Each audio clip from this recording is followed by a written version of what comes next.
Bonjour Natacha Vesnic. Bonjour Vincent. Vous nous avez rejoint pour la revue de presse française. Beaucoup de journaux français ont eux aussi le regard tourné vers les États-Unis ce matin. Oui, à moins d'une semaine de la présidentielle, beaucoup de quotidiens s'intéressent à ces derniers jours de campagne alors que l'écart se resserre de plus en plus entre Hillary Clinton et Donald Trump. Gants de boxe à la une de Libération qui parle ce matin de la campagne la plus dingue de l'histoire. Les termes employés par le journal pour qualifier cette campagne vont droit au but.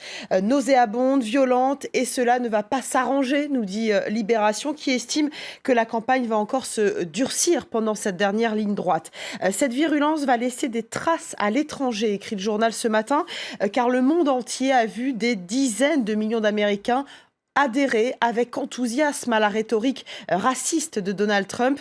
Et même s'il perd, explique un chercheur de Georgetown dans cet article de Libération, eh bien cela ne suffira pas à effacer les stigmates de cette campagne. Une campagne suivie de très près à l'international, nous dit aussi Libération ce matin, le journal a demandé à ses correspondants en Israël, au Mexique, en Inde ou encore en Russie d'expliquer comment cette campagne est vécue finalement, Vincent. Alors si les Mexicains sont révulsés par le discours raciste de Donald Trump. Il n'en est rien en Russie, où Donald Trump est assez populaire, mais le soutien aux candidats républicains semble exprimer plutôt le rejet de l'establishment de Washington, poursuit un chercheur interrogé dans Libération. Libération qui n'est pas le seul journal à titrer en une sur cette campagne présidentielle américaine.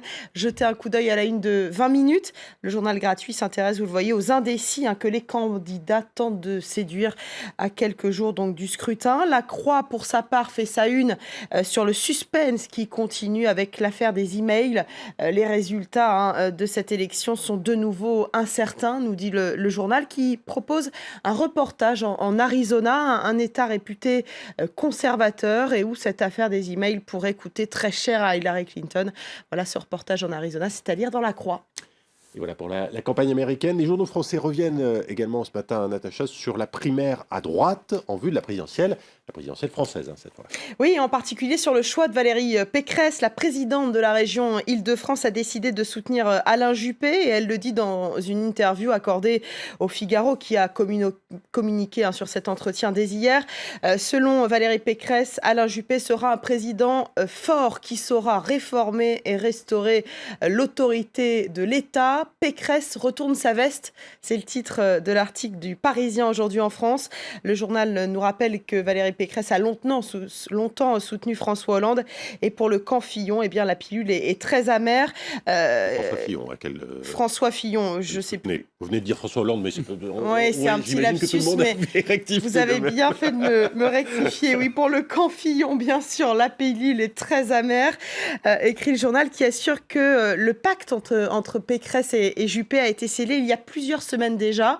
The Huffington Post revient lui aussi sur cette information. Il nous dit que Valérie Pécresse a bien changé son discours en 3 ans. En 2013, elle disait « Il n'y a que 2 personnes qui peuvent assurer le leadership de l'UMP. C'est soit François Fillon, soit Nicolas Sarkozy. » Eh bien, Pécresse n'a finalement choisi ni l'un ni l'autre. La bataille de Mossoul, elle était également dans les journaux français ce matin, Natacha, avec le témoignage de l'archevêque syrien catholique de Mossoul et Karakoche. Oui, c'est-à-dire dans La Croix, Monseigneur Petros Moshe explique qu'il a célébré la messe dimanche dernier dans la cathédrale de Karakoche. Il dit que son état est à faire pleurer. Tout est brûlé, l'autel a été cassé. Il ajoute que les djihadistes ont dû utiliser la cour de la cathédrale comme stand de tir parce qu'elle est aujourd'hui recouverte de douilles.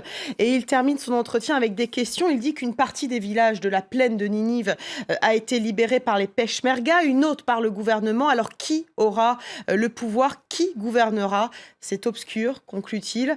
Des questions également dans l'édito de l'Humanité ce matin. Quelle place demain pour les Kurdes après cette bataille de Mossoul? Quelle réconciliation entre chiites et sunnites que les politiques communautaristes des uns et des autres ont séparés?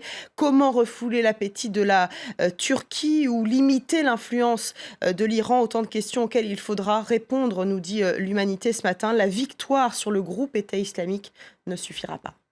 Et pour finir, on jette un coup d'œil rapide, Natacha, sur la une de l'Équipe. Oui, très rapidement, regardez cette une du journal L'Équipe avec le match de la Ligue des Champions qui a lieu ce soir. Les Lyonnais se se déplace à Turin pour affronter la Juventus et les Français vont devoir se sublimer ne veulent pas dire ciao à la Ligue des Champions, écrit le journal, d'autant que le match a lieu au Juventus Stadium. Inauguré il y a 5 ans, le stade n'est pas seulement une belle vitrine pour augmenter les recettes, nous dit l'équipe. Non, la Juve n'y perd presque jamais.